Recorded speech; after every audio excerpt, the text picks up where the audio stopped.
Pay scale নিয়ে অবশেষে কাটল দীর্ঘদিনের মেঘ।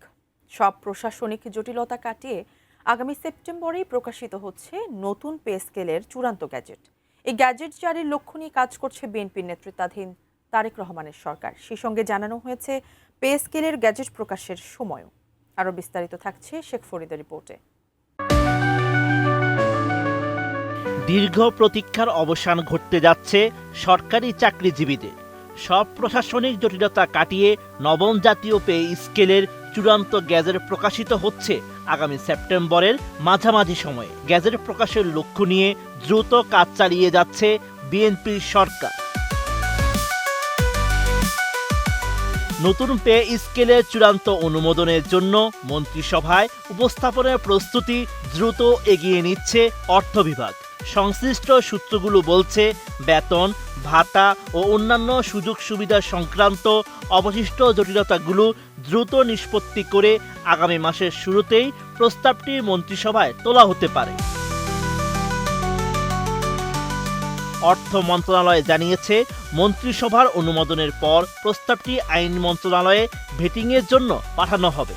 আইনি প্রক্রিয়া সম্পন্ন হলে সেপ্টেম্বরের মাঝামাঝি সময়ে গ্যাজেট প্রকাশ পাওয়ার সম্ভাবনা রয়েছে। এর আগে আগস্টের মধ্যে গ্যাজেট জারির আলোচনা থাকলেও বেতন বৃদ্ধির হার, বিভিন্ন ভাতা ও সুযোগ সুবিধা, জুডিশিয়াল সার্ভিসের বেতন কাঠামোর সঙ্গে সমন্বয় এবং সরকারের আর্থিক সক্ষমতা নিয়ে পর্যালোচনার কারণে সময়সূচিতে পরিবর্তন এসেছে। ব্রেকিং নিউজ, এয়ারটেল এখন সার্কেল।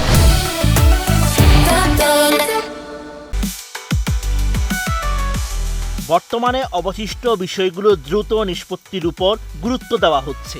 অর্থ ও পরিকল্পনা মন্ত্রী আমির খসরু মাহমুদ চৌধুরী সম্প্রতি বলেছেন, সংশ্লিষ্ট কমিটির কাজ শেষ হলেই বিষয়টি মন্ত্রিসভায় যাবে এবং চলতি বছরের মধ্যেই নতুন বেতন কাঠামো কার্যকর করার লক্ষ্য রয়েছে।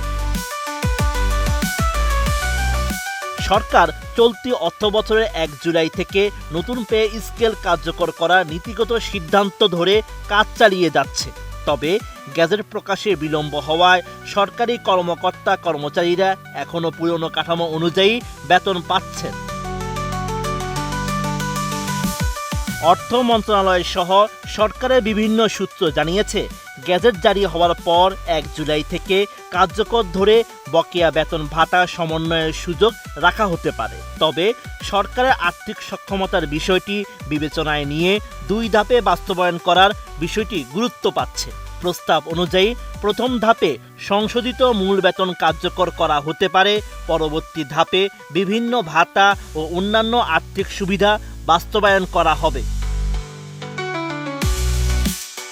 Sheikh Farid, ATN news.